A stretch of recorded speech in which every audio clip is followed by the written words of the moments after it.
I'm in charge of what gets into the issue and what doesn't. Sometimes there'll be something that I would say is probably a little too far, a little too antagonistic without being clever. We learned a lot from the previous administration, but we want to make a lot of changes. So we're changing the paper, we're changing the format of the magazine. We're going monthly instead of bi-weekly.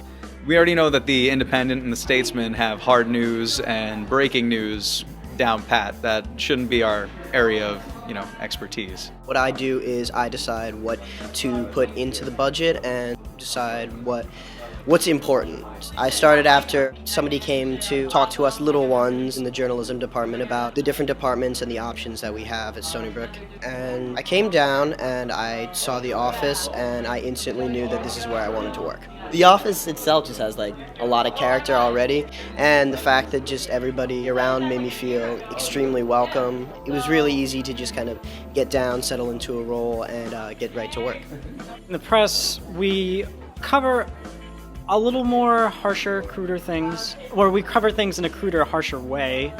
And I'm a crude and harsh person. My first released article that was of any prestige was the What If Flying Bears, which presented a what if scenario of what it would be like to have flying bears being the top of the food chain, and I put the scenario set on the Stony Brook campus. Now, that sounds like nonsense, but it's not, because I used logic and reason and facts about bears, real facts about bears, and real facts about flying things, and I put them together and made it real. Now, that's entertainment in its own right, and that's what we have. We have entertainment, but we also have news, and we present it entertainingly.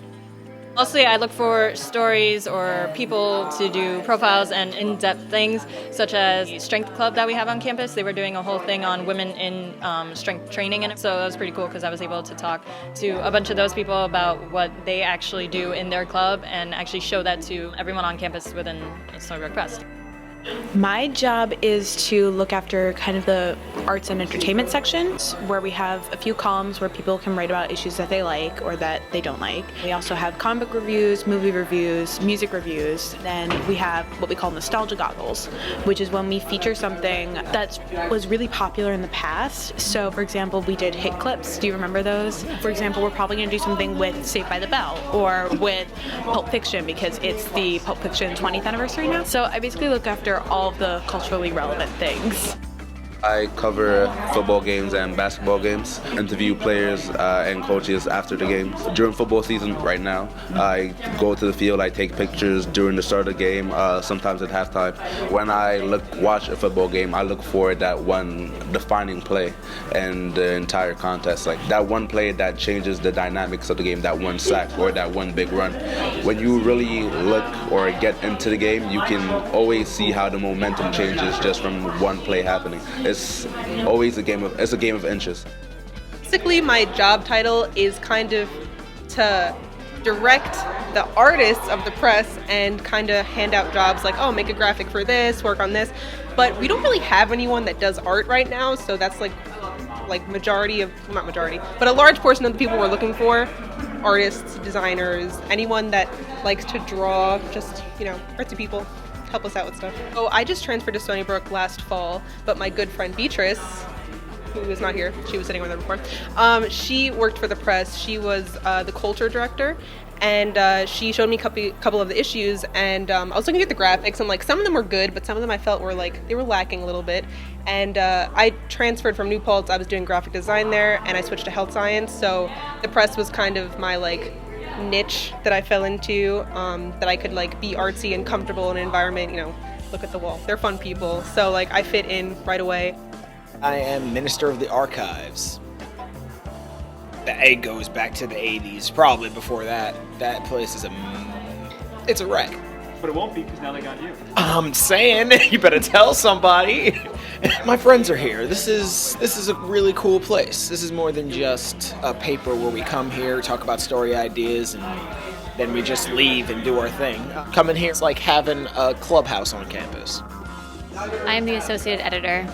Well, basically I help oversee the interns, the staff. I come up with story ideas, I edit, I take notes of the meetings, what we do. I basically document everything.